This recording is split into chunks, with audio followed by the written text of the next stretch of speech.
दुनिया का धार्मिक मानचित्र बहुत तेजी से बदल रहा है।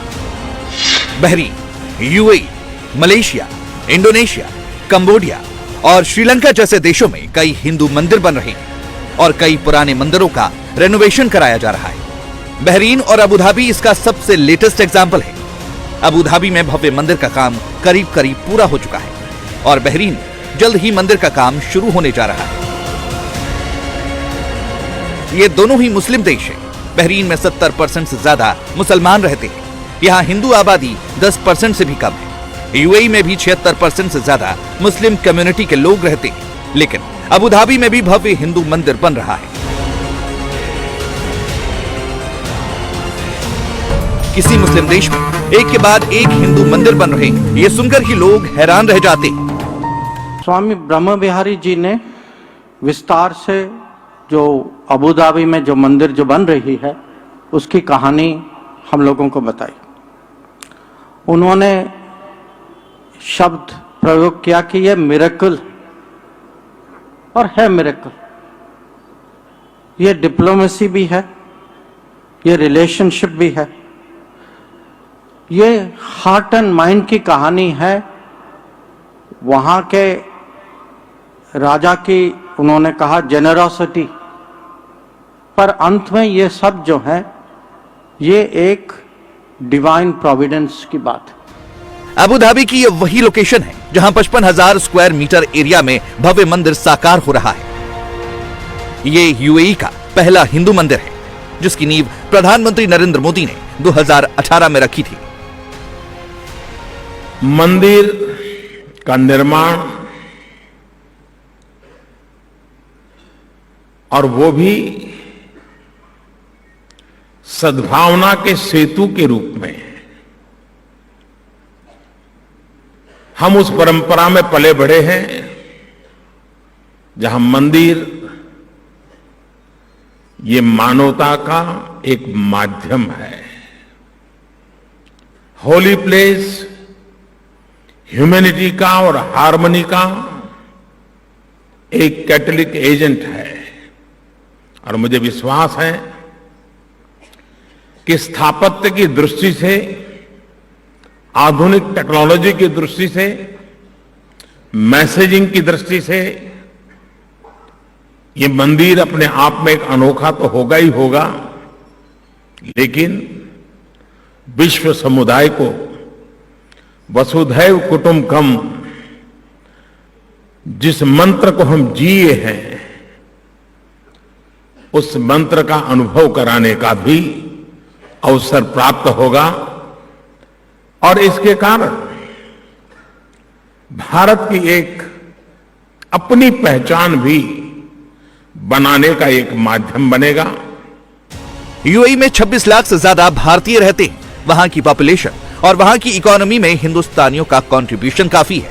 यही वजह है कि अबू धाबी के मंदिर के लिए वहां के प्रिंस शेख मोहम्मद बिन जायद अल नाहयान 55,000 स्क्वायर मीटर की जमीन उपहार में दी थी। हालांकि इस मंदिर को बनाने का जिम्मा वही BAPS संस्था देख रही है जिसने दिल्ली में अक्षरधाम मंदिर बनवाया है और जिसे बोचासन वासी अक्षर पुरुषोत्तम स्वामी नारायण संस्था के नाम से जाना जाता है।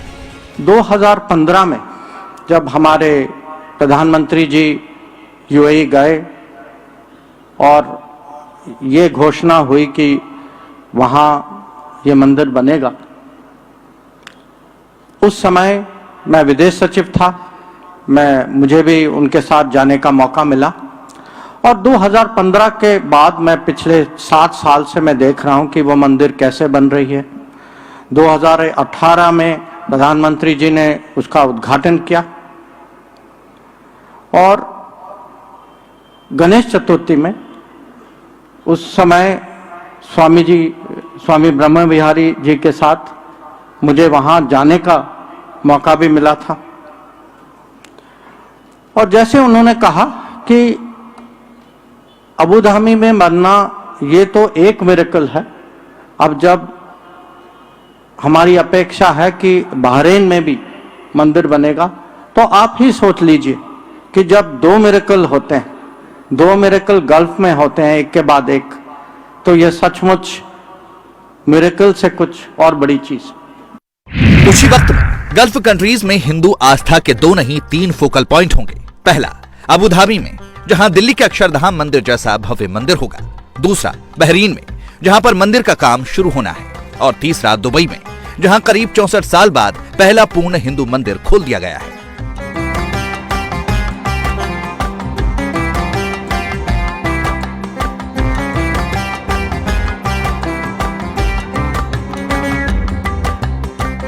दुबई का ये मंदिर जितना खूबसूरत है उतना ही स्पेशियस भी है। 70,000 फीट में बना ये मंदिर 2 मंजिला है। पहले फ्लोर पर प्रार्थना के लिए बड़े बड़े हॉल हैं, जिसमें सेकंड फ्लोर पर मंदिर एडमिनिस्ट्रेशन का ऑफिस और एक बड़ी सी किचन है, जहां खास मौकों पर भक्तों के लिए प्रसाद बनता है और उसका वितरण किया जाता है। मंदिर में भगवान राम और सीता की मूर्तियां, मां दुर्गा, भगवान शिव, ब्रह्मा जी और इसी तरह 16 देवी देवताओं की प्रतिमाएं मौजूद हैं। दुबई का यह मंदिर अमीरात के जेबल अली एरिया में कॉरिडोर ऑफ टॉलरेंस में बनाया गया है। अच्छी बात यह है कि सिख धर्म में आस्था रखने वालों के लिए इसी मंदिर कैंपस में गुरुद्वारा भी है, जहां श्री गुरु ग्रंथ साहिब के दर्शन के लिए हजारों भक्त आते हैं। दुबई के इस मंदिर में भारतीय और इस्लामिक दोनों आर्किटेक्चर की झलक मिलती है। आज से कई साल पहले जब इस मंदिर की शुरुआत हुई थी तो ये इतना भव्य तो नहीं था, लेकिन उस वक्त वहां की अथॉरिटीज ने इस मंदिर के लिए 15 एकड़ की जमीन दान में दी थी। बाद में इसे और विस्तार दिया गया। अब यहाँ पर एक साथ 1,500 के आसपास श्रद्धालु पूजा अर्चना कर सकते हैं।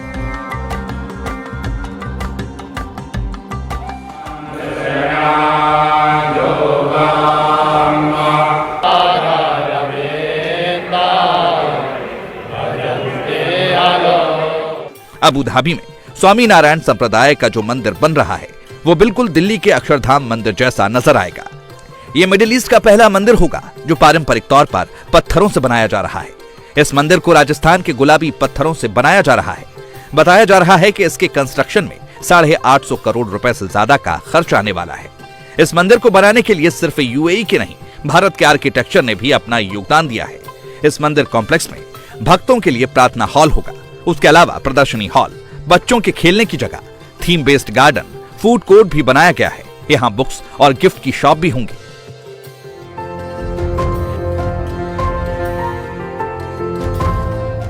ये उस वक्त की तस्वीरें हैं जब इस मंदिर में मार्बल का पहला पिलर रखा गया था।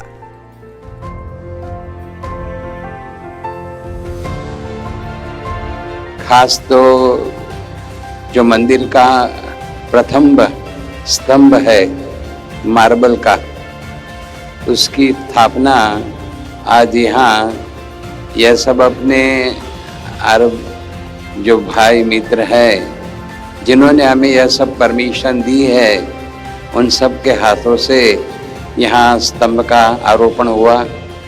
और यह एक बहुत अकल्पनीय, यह एक बहुत चिरस्मरणीय यह घटना है कि इस देश में ऐसा एक अद्भुत पत्थर का, मार्बल का मंदिर यहाँ बन रहा है।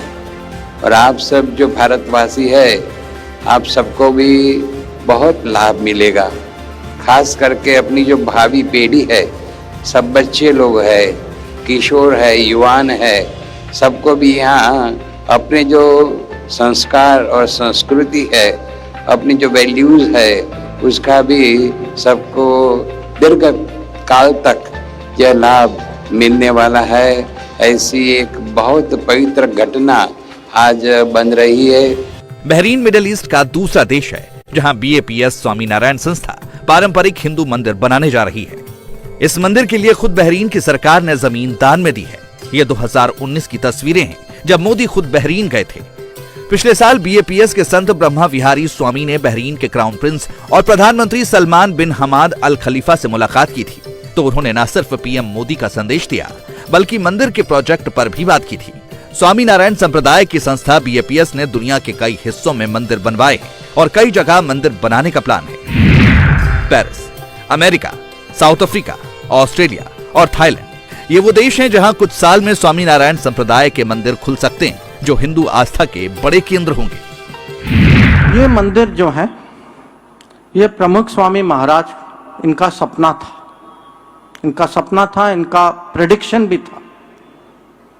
और हम सब प्रतिबद्ध है कि जितना जल्दी ये मंदिर बने, जितने विशाल तरीके से बने। और ये खाली ये नहीं है कि खाड़ी में ही मंदिर बन रहे हैं। जो आगे की जो हमारी आशा है, अपेक्षा है कि पेरिस में, अमेरिका में, साउथ अफ्रीका में, ऑस्ट्रेलिया में, थाईलैंड में, हम कुछ ही सालों में इन सब देशों में BAPS के मंदिर देखेंगे। प्रधानमंत्री नरेंद्र मोदी के विरोधी कहते हैं कि वो अक्सर मंदिरों में नजर आते हैं, काफी वक्त सनातन धर्म के काम में खर्च करते हैं, लेकिन मोदी इसमें भारतीय संस्कृति का विस्तार देखते हैं और देश की इकोनॉमी को मजबूत करने का अवसर तलाशते हैं। यही वजह है कि 2014 के बाद दुनिया के कई देशों में पुराने मंदिरों का रेनोवेशन किया जा रहा है और नए मंदिरों का निर्माण भी हो रहा है। गल्फ कंट्रीज के प्रमुख आज भारत को उम्मीद भरी नजरों से देखते हैं, तो उसके पीछे सिर्फ कल्चरल कनेक्टिविटी नहीं है, कूटनीति भी है। पीएम मोदी 2014 के बाद से अब तक 4 बार UAE का दौरा कर चुके हैं। अगस्त 2015 में मोदी जब UAE गए थे तो वो 34 साल बाद किसी भारतीय प्रधानमंत्री का दौरा था। पिछले साल जब मोदी अबू धाबी गए तो UAE के राष्ट्रपति शेख मोहम्मद बिन जायद अल नहयान उनकी अगवानी में पहले से ही खड़े थे। पीएम मोदी के लिए उन्होंने प्रोटोकॉल तोड़ा था। अब यही कनेक्शन दोनों देशों की कल्चरल एक्टिविटीज में भी दिखता है। बहुत लोगों को जब आश्चर्य हुआ कि हिज हाइनेस क्राउन प्रिंस ने, जब मैं पिछली बार आया तब अबू धाबी में मंदिर बनाने की बात को आगे बढ़ाया। मैं हिज हाइनेस क्राउन प्रिंस का सभी 125 करोड़ हिंदुस्तानियों की तरफ से